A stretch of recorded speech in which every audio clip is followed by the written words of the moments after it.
On this episode of the Procedurally Generated Show, Ethan blurs the line between reality and fantasy, Cole does the drifter's bidding, and Tony rolls up the trash the way multidimensional beings mean to.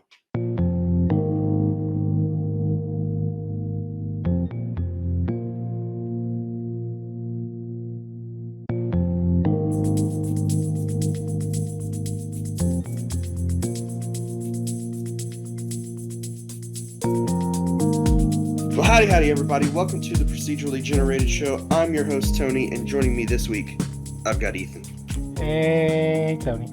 What's up, sir? It's been a rainy day. Has it? Yeah.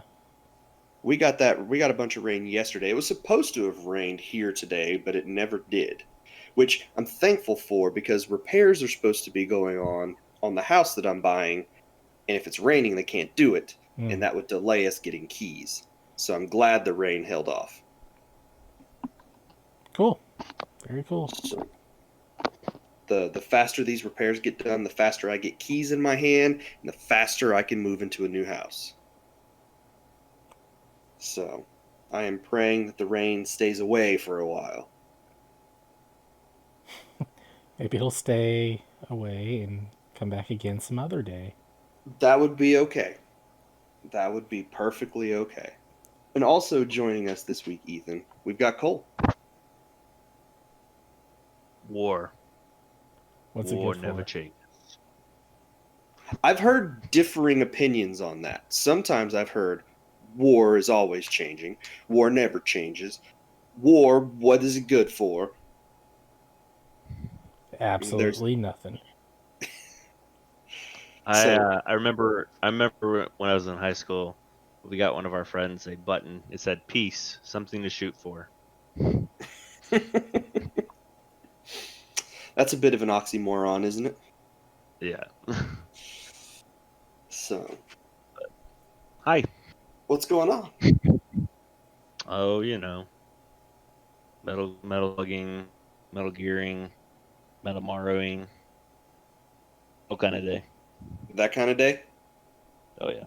All right. Well, it's time to talk about some of those video games we've been playing. So, Cole, Woo! We played some Destiny together this week. We did. I think it's pretty fun. Yeah. So we that's what I played this week. Pretty much that's all I played this week and most weeks. But we took Shannon through his first dungeon. We took Tony through his second dungeon. Mm-hmm. We went ahead and did a 4-man Shattered Throne. So Shattered Throne hopefully helps prep you for the ever-coming Last Wish raid that we're planning on doing. And then Bolt of Glass will be once we have cross-platform. But I'm thinking we can do Last Wish sometime soon. Yeah, that cross-platform stuff is what I'm really waiting for. Oh yeah, that'll be exciting. I think we'll probably have to do Discord chat. Yeah. But that's what we do on Wednesdays anyways. So. Yeah. And so we did with Shannon, the thing we did was normally a 3-person mission, right? Right. Yeah. Yeah, so the dungeons, they're like mini raids, and instead of being up to 6 players, they're up to 3 players. The current glitch that's getting patched, we're able to sneak more people into it, so you could technically have up to 12 people in the dungeon, which would make it go really fast, but still be really funny and really cool. So yeah, we took 4 people through the dungeon, and I think it took us about 15 minutes to get it set up. Yeah. The dungeon itself took maybe an hour and a half, but the setup took about 15-20 minutes of fine-tuning. Finding that sweet spot for the joining time. Yeah. That was awesome. When we finally got it, just felt so right. So after we got off into that, and I said, okay, well, I got to do my weekly objectives.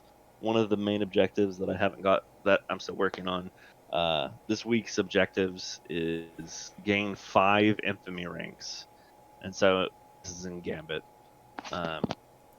you get like 3. There's like 2 or 3 ranks per rank. Maybe more than that. So basically, you have to go from 0 to 5,000, and they're expecting you to be able to do that this week, because it's triple infamy. But it's still a long progress. I've only got 1 infamy rank, even though I've gone up twice now. So that it's while I'm working on that, it's also helping me gild my Dredgen title. So they showed up with Beyond Light, or was it just a season? Title gilding. You basically, if you have one of the 4 core titles, which is Trials, Crucible, Nightfalls, and Gambit, you can gild these titles, so that way they show up with like a little gold border, like, hey, I'm a 2-time Dredgen, or hey, I've gone flawless 2 seasons, whatever. And so it's just a little extra title thing to chase after. So I'm working on that. Well, I'm also working on my other titles. But yeah, not a lot of stuff going in new in Destiny this week. Next week they'll be releasing Grandmaster Nightfalls, so I can go for the Nightfall title, which I have yet to get so far of the 4th. I think this is the 4th season that you could get it. So yeah, Destiny 2. That's my go-to. That's what I've been playing. What about you, Ethan? What have you been playing this week? So last week I got a new VR headset. Mm-hmm. The not HTC Vive. That's the one I already had to begin with. The Valve Index. So I decided to try it out with a number of games this week, and it definitely works better than a lot of the other one I have. Or and I also have a PlayStation VR, like the launch model one of that. So it's definitely better than both of those. And I mean, this thing is like one of the more recent releases, I guess, as of a couple of years ago. Yeah. But it's not like you're looking through a screen doors as much as the other two that I have. So that's really nice. Let's see. I tried it out with a number of games. Today, in fact, is when I did a lot more. I went and tried Pistol Whip because Shannon really recommended that game a while back. That's the one where you're John Wick on an on rails shooter with music playing the whole time. It's kind of almost rhythm based. Yeah. Okay. I was gonna say, yeah, I've seen some stuff of that where it almost looks as if they're shooting in time with the music to do well or something. Yeah. That game has a lot of dodging going on while you're standing still, so it kind of throws me off because it's like you're constantly moving forward, but you also need to dodge and stuff. So it's like you don't have the momentum of going forward, actually hitting you, and so I'm constantly off balance on there. Mm-hmm. And then I'm having to dodge left and right to get around obstacles that are just on the path, like various walls, and not to mention the bullets flying at you as well. So that was fun. It was a little weird though because there was a campaign mode. I didn't know. I was like, okay, I'll just go in the campaign mode, and that's like some futuristic space adventure thing. You have to go in on there, and you're fighting robots, and then I got to the second level, and then it's just your gun doesn't have any ammo, so you're having to punch everything that comes in your path and dodge everything else. Just in Time Incorporated. Hopped back into that one. It'd been a while since I last tried it. I don't know the controls for it anymore, so I didn't waste too much time in there. Because as I started figuring it out little by little on there, I realized I might have to just restart on that one to get a feel for it again. Kind of work my way up back to that difficulty level I was at. I tried to do the Sega Mega Drive and Genesis Classics collection. Mm-hmm. because that's the one where you're like in a virtual room, but it didn't seem like any of my controls would select anything while I was in there, so I kind of gave up on that one. I guess I need to use like a 360 or no Xbox controller for that one. I don't know. I tried Did you? out. Hmm? I was gonna say, did you play the ghost hunting game? Yes, Phasmophobia. Phasmophobia. It looks a lot better in with this VR helmet on or headset. Looks a lot better with this headset, and the controls are much better. It's so much nicer not just having. I mean, you still have the touchpad control stuff on there, but they're not just large circles that you can easily touch this time. There's actual joysticks you can use on each of the controllers. So I'm not constantly accidentally moving and it's like, oh gosh, I moved a little bit, I'm losing my balance and falling. Which was super annoying to deal with. I tried the tutorial house on there just to see how it was handling it. And they've changed up the tutorial quite a bit, but Yeah. it's still good. Okay. Nice. I also tried out Traffic Cop.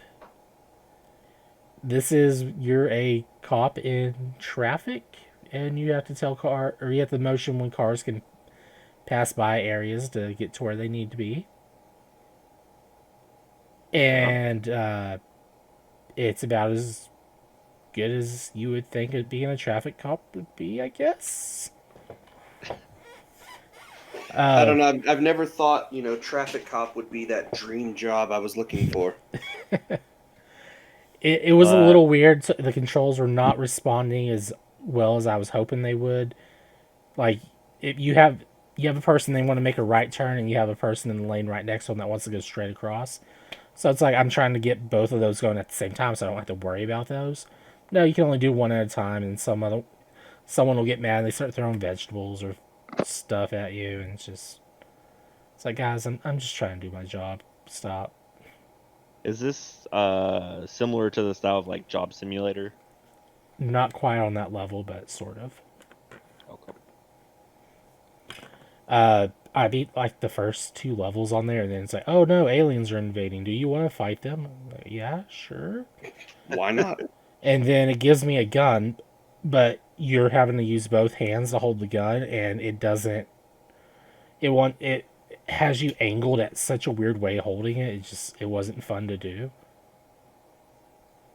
So I quit playing on that one. Okay. But the main game that the Valve Index released with, Half-Life Alyx, I went into that, tried it out for about 30 minutes to an hour. And I have no idea what's happening on there. Did you get to the point where you could play the piano? Not yet. Oh, okay. I don't actually know where that is in the game. I haven't played it, so. I can't play piano without VR, so. And even with those controls, it would take a while to just adjust to be able to do that anyway. Yeah. So realistic. Yeah. So it's definitely realistic. You can play the piano as well as you could in real life. Mm-hmm. Exactly. So yeah, I just tried out several VR games, just testing out the headset. Awesome. Well, okay. And I do have Super Hot VR reinstalled, but I didn't play it because I didn't want to punch anything. Yeah. That's one of those games I really want to play in VR. It's pretty good in VR. It seems like the perfect kind of thing. And then, of course, I want to do Flight Simulator in VR. I think that would be great. Yeah, I can see Unless that you're being bad. good. Yeah. Unless you what, Cole? Unless you're bad at it. Unless you're a bad pilot. Oh, well, yeah, I guess if you're... here's the thing, is you can actually set up the game so that it will fly for you, and you can just be a passenger, basically, and look around while it's flying. And that's simulator. That's just taking a flight simulator. That's It's just Google Maps Simulator. I guess technically it's Bing Maps Simulator, though. Because it uses Bing Maps and not Google Maps. yes. So, all right. I haven't really played a ton this week. I did get to the point where Jake and I have 100%ed everything in Super Mario 3D World up to the Crown World. So there's a Captain Toad level in there. There's the, bonus purple house where you got to get like 20 stars, and then Champions Road. So we've got that left to do, and once we finish that, we'll have 100%ed Super Mario 3D World. Fun. All characters, every level. We have done everything up through that. So Gosh, every that is character, crazy. all the stars, everything. So Pre-DLC. well, not really, not DLC, but pre-bonus stuff. Yeah, the Bowser's Fury stuff is a separate thing altogether. Yeah, and we've played maybe about a third of that, so we've got a long way to go still in that. But the other thing that I put a little bit of time into this week, and I think it was maybe Sunday, I think, I played Katamari Damacy Reroll. Or I guess it wasn't Sunday, because it was whatever day it came out on Luna. It hit Amazon Luna this week, and I have never played a Katamari game before. So I turned on my stream and I played for about an hour, and Micah actually showed up. He saw that I was streaming it, and he came and watched for a little while, and helped me kind of get through some parts of the game that I was getting stuck on. Absolutely love the music. The music in that game is just insanely fun. The story is just bizarre. Yeah. I have no clue really what's going on. Sounds like Katamari, yeah. So yeah, it is. It's a remake of the first game.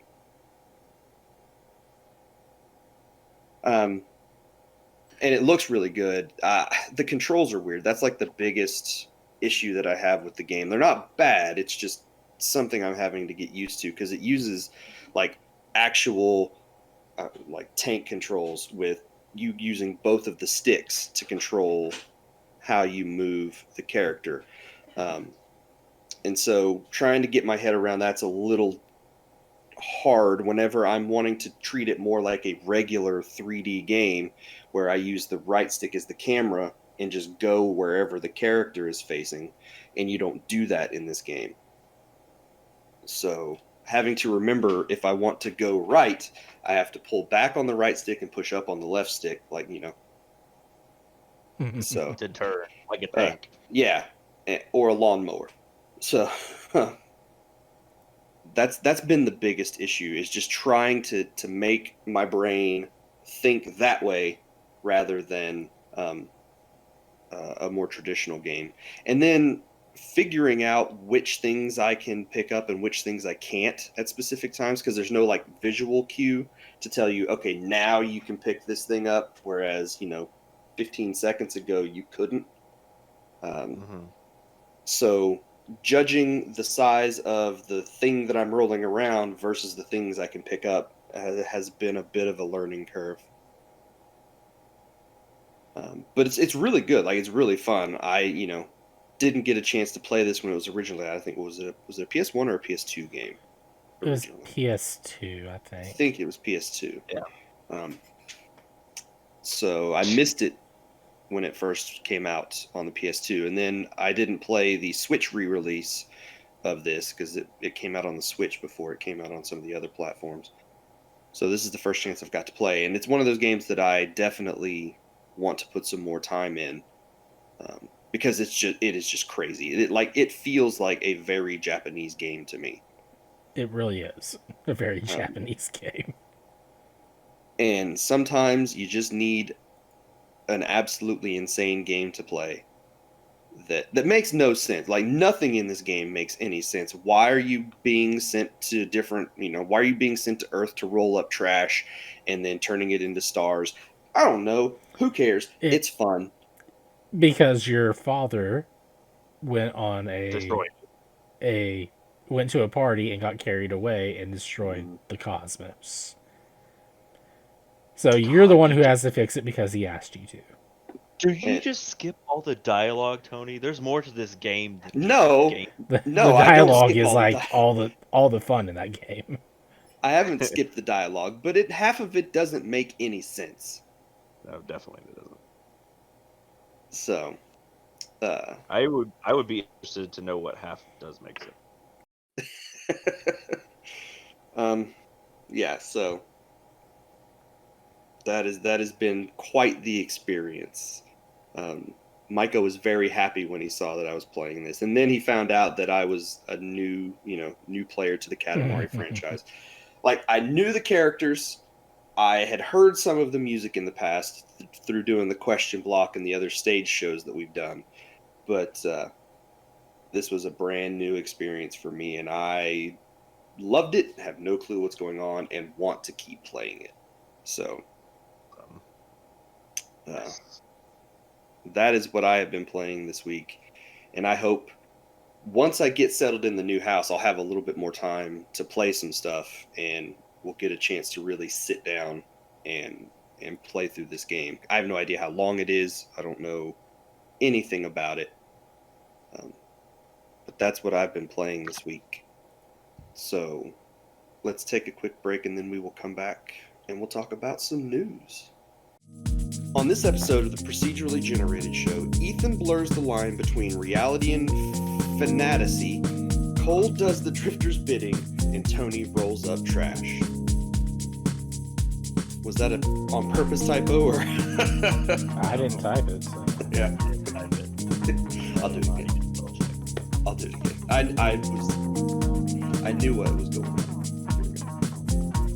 On this episode of the Procedurally... Nope. The most important news of this week is that a video game was announced that we all three will need to play together the minute it comes out. Okay. Scott Pilgrim? What? Scott Pilgrim. Nothing. Well, we've tried to play that. It hasn't worked out for us so well. But I blame Tony. It's all my fault. I'm hoping the new internet will work on the Xbox better, and we won't have any of those issues. But a game that some of the people that worked on Scott Pilgrim are making now is coming out later this year. We don't have a date. We just know it's happening. And so far, the only thing I know is that it's coming to Steam. I don't think any of the other platforms have been announced, but it would make total sense that this would come to everything at some point. And that is Teenage Mutant Ninja Turtles Shredder's Revenge. Oh? It looks like it is, for all intents and purposes, a direct sequel to the old arcade game. Nice. Like, it has that same visual style. It has the same, well, it's updated. It's a little better, actually. The sprite work on this game it looks phenomenal. But the gameplay and the level designs look like they are directly related to that old arcade game, the old NES game from the 90s.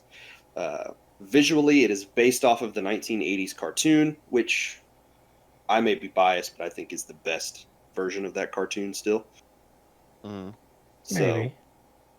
I mean, there have been some good ones since then, but that is the one that I grew up with. That is the one that I would rush home in the afternoons to watch on TV, and those are my turtles. So Same. I assume you've got a trailer playing under what we're talking about right now, and I am crazy excited for this game. Like, we don't really know anything about it. The trailer was basically the intro to the old cartoon and then about 15 seconds of gameplay. And that's all we've seen of it, and that's all I needed. So, that's all we all really need anyway, just that. Yeah. So, not a big fan of the new version of the song. Like, It's pretty close to the original version, but I don't like the way some of the phrases in like the second half of the song are sung. Yeah, I heard like it was delayed a little longer than it should be, or just Yeah, off key a there's bit. some weird pauses in the way, and some weird pauses, some weird ways that they kind of cram some lines together. It feels a little weird, but it's not like And they bad. were saying Ninja Turtles, not Hero Turtles, right? Yeah, well, this is not the European version of the game. No, I was just making sure. Turtles in the half shell. Hero So Power. yeah, the game, it's being developed. Is it Emu who's doing the? Oh, they're publishing, um, and they previously the developers Tribute Games, and they have people who previously worked on Scott Pilgrim versus the World and the Teenage Mutant Ninja Turtles game from 2007 on the GBA, which was really good, based off of the 2007 CG movie. And Good then movie. Yeah. that was a good movie. And then the publisher Emu most recently published Streets of Rage 4. So there is definitely some good brawler pedigree in the developers of this game. And it looks like they've done a really good job of giving each of the turtles very like distinct personalities. Like in the way they run, each of the characters has a different run animation. Everything about this game just looks so good. Good. So, and it has they did say it has local multiplayer and online multiplayer. So you will be able to play this online with friends, which means we have to do that. Awesome. I'm down. So, I'll bring the internet if you bring the quarters. okay, that can be arranged. That can definitely be arranged. If you like physical, plush, video game related things, Build-A-Bear is going to be doing a promotion with Nintendo to bring some Animal Crossing characters to their stores. Timmy and Tommy? Do we know which characters they have talked about, or is this just a... We don't know all of them, but like Tom Nook, is going to be around. Isabelle, probably. I know there was like a picture of like 6 different characters in the promotional thing on there, and Isabelle was one of them. But I don't think Tom Nook was part of that. But I don't know Really? I don't know what's confirmed and what's not at this point. Like, KK Slider seems like a probably good, safe choice. The safest of choices, you just put some stuffing into a white dog. And slap a guitar on the back. That's it. You're done. Yep. I will take a Mabel Sisters. They're my favorite non-Sonic Hedgehogs. Okay. I told you about Sonic's original name, right? Yes. Yes. Okay. Okay. There's a penguin in our island that I think Abby would like to have a plush of. Cannot remember the penguin's name though. She's blue. That's all I can remember. What? What? I heard blue and what? A blue Dabba-dee. penguin. Yeah, blue dabba-dee dabba-die. Oh. Okay. Uh, I was looking at something and not listening to what you were saying, so... yeah, That makes sense. The blue penguin, that's from Super Mario 64. No, not that penguin. Not the penguin that everybody murders when you play the game. Is it crossover? It's a prinny? I haven't seen any printies in Animal Crossing yet. Doesn't mean they're not there. I just haven't seen them. Was it a male penguin or a female penguin? It's a girl penguin. Frigga? Frigga? No, I don't remember. Frieza? It's Flo? Kakarot! She's a sky blue penguin, and she's adorable, but I don't remember her name. There's like only 2 female penguins. So, but anyway, Build-A-Bear stuff will be coming or Build-A-Bear stuff will be coming to Animal Crossing. No, that's not right. Animal Crossing stuff will be coming to Build-A-Bear in the very near future. That does seem like the easier thing to do. Yeah. Yeah, it would be much easier. I don't even know. Are there any like iconic Build-A-Bear characters? Was it Sprinkles? Yes, that's it. Bear. That's Okay. it. Probably just the bear, the basic bear, with like a heart and some See, like, stuffing. I don't even know what that looks like. So,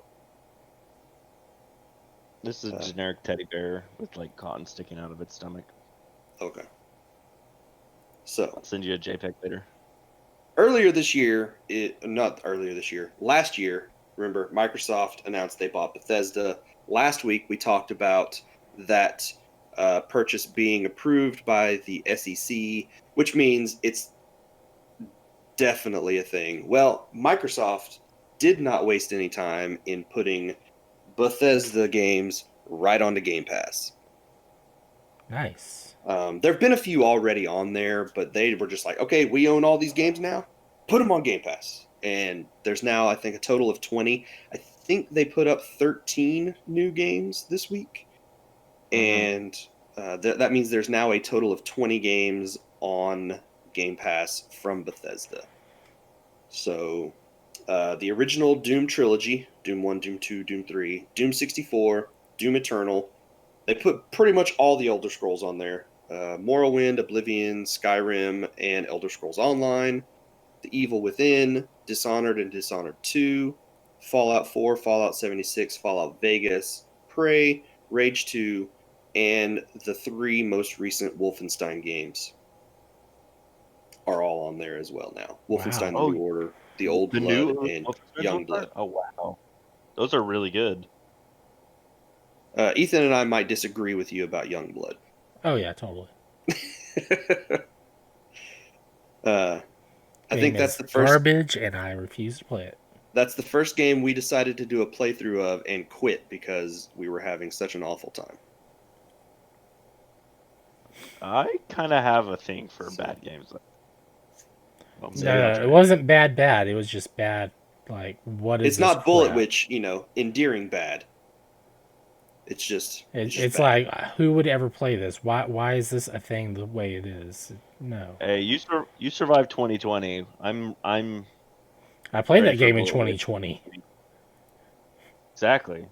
I'm ready for Bullet Witch 2021. That's Bayonetta 3. Oh. And I'm trying to find the quote from Phil Spencer this week where he basically confirmed what everybody was thinking, and then that a large portion of Bethesda games going forward would be exclusive to platforms that have access to Game Pass, is what he said. Not every game. They will continue to honor previous contracts. There are a couple of games that I think were announced as Sony exclusives that Bethesda's publishing. Oh, Bethesda. Yeah. Mm-hmm. But yes, that you will need access to Game Pass to play Bethesda games going forward, which is not a huge surprise, I don't think. As long as I don't have to get Bethesda Game Pass, I'm okay. No.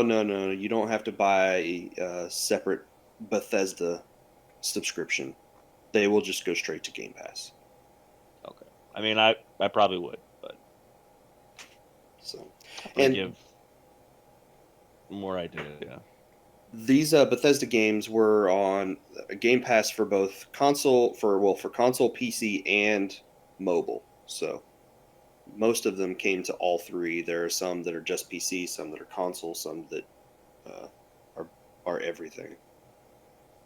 So, but yeah, if you have wanted to play any of the older Bethesda games, you can now do so on Game Pass.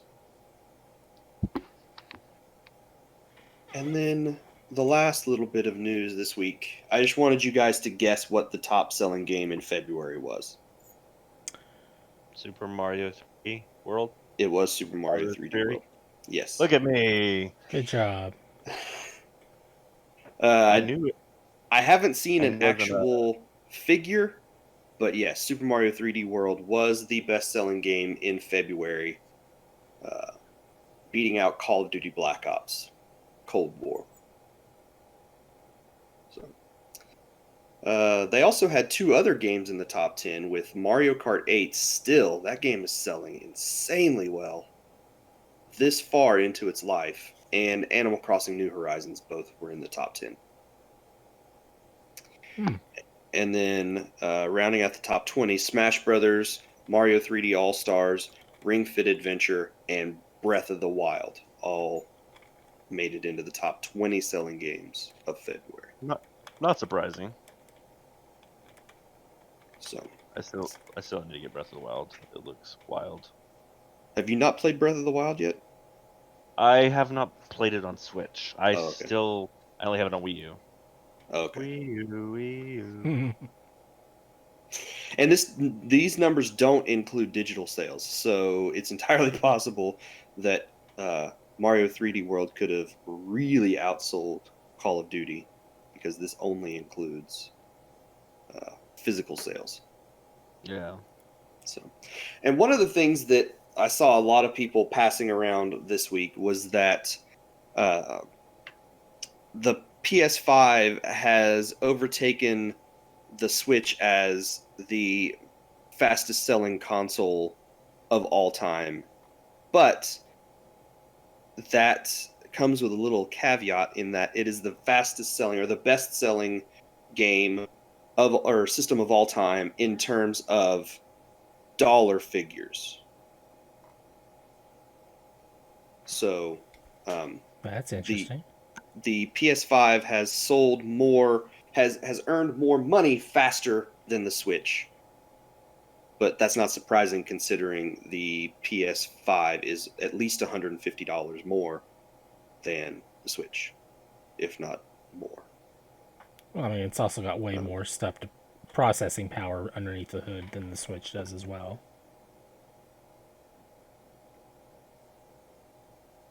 Um, so yeah, but the Switch was still the best-selling console in terms of actual numbers of systems sold in February.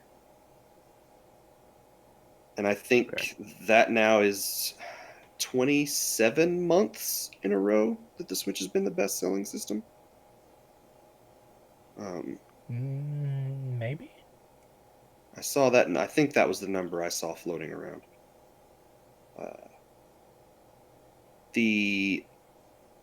I'm just looking at this thread that I saw from sales. The Switch has sold more in terms of dollars than the DS. It's getting close to beating out, I think, the 3DS is what it's coming up to in terms of numbers. So the Switch is doing very, very well for Nintendo. Yeah. Really good on them for releasing a console that people want, even if it's still not as powerful as the main stuff. Yeah, well, we're continuing to hear those rumors about a Switch Pro coming out later this year as well. I'm sure one of these days we'll see actual evidence of that probably not being true. Well, it'll eventually happen, and then people will be like, "See, I told you all along. A new version of the Switch is coming, and it has been, and I've been right all along." But Tony. what?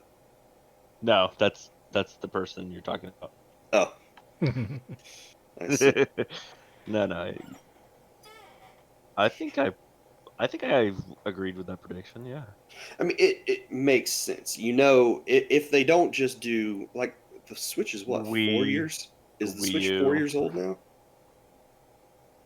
I'm voting for Switch U. Oh gosh, I really hope not. Switch University. Like, we're getting to the point that I would not be surprised to see Nintendo talking about a new console and not just Switch came an out upgrade. March 3rd, 2017. So yeah, it's 4 years old as of this month. we're getting to that point where they're not going to talk just about an incremental upgrade. They may be talking about a brand new system. I don't know. Maybe they'll play it smart this time and make it where it's another Switch, but like the high end one, or like with PS5 and Xbox Series X, where the backwards compatibility is asked for. Maybe they'll do something like that this time. I don't know.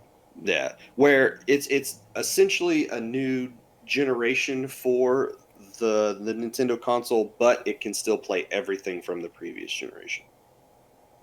There we go. Like, I don't know. That has to be the way they go. I would think at this point, if you want to keep getting those games that are multi-platform, you're gonna have to do some serious upgrading to the hardware. The problem that's going to run into is, do you make it so that current Switch owners can play any of the new games coming out, or do you make it so that you have to buy the new system to get the new games? I don't know. The Nintendo is doing their own weird thing, and they have been for a while now, so you never really know what they're going to do.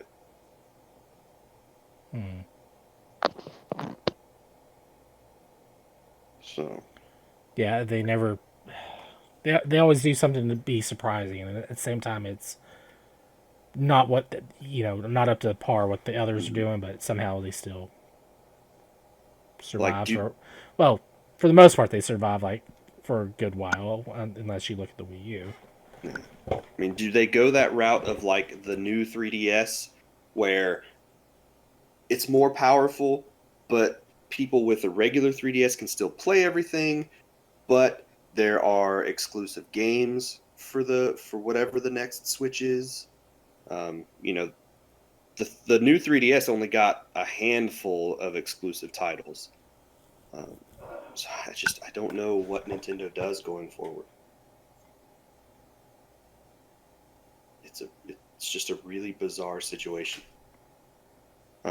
Because they have no reason right now to do anything new, because their system is still outselling everything else on the market. Well, whatever they do, I'm sure we're going to throw money at them at some point. Oh, we're going to. Mario Kart 9 is going to come out on that thing, and we're going to have to. So, but that's it. That is it for the show this week. So, unless there's anything you guys want to talk about before we head out. I got one thing. Okay. If you play on Xbox, PC, or PlayStation 4 and you play Destiny and you're looking for a clan, look no further. We are always accepting members in Data Drain, and we would be happy to have you raid with us. So if you're listening to this and you're looking for a place to raid or do Destiny content, please join us. Please, please, please. Are you saying this because I recently went and cleared out all the people who haven't played in like half a year? Yes, yes. How are we ever going to get max rank if you keep getting rid of the inactive people? By getting people that actually do play. That's why I made you an admin again, so you can invite people. We got to get those Stadia players. That's what I was we're already missing. an admin. You just made me an admin on a system that I've been more active on lately. No, actually, you weren't admin at all. Oh, you're right, because I switched for the You're like, hey, I'm leaving for a while. Invite me later. If we could get 6 people to run the raid for the clan achievement, I'll do it. Anyways, that was all I had. Yeah. Okay. Well, all right. Well, there you go. That will be the show for this week. Join us in Destiny. You want to. Do it. It is your Destiny. fate. It is. You wanted to say it. Oh, Destiny. I should have said that. Hindsight is, yes. Is 50-40. All right. Well, thank you very much, Cole, for being here. Thank you for having me. And Ethan, as always, thank you for being here as well. See everyone next week. Bye. If you want to reach out to us, we have new ways to do so. You can email us at procedurallygeneratedent@gmail.com. If you like what we do, you can support us on Patreon by going to patreon.com/pgent. Patreon supporters get the video version of the podcast a day early. Follow us on Twitter at twitter.com/progenint. Check out our YouTube channel, and we still have that famous Facebook group where you can interact with us on a daily basis as well.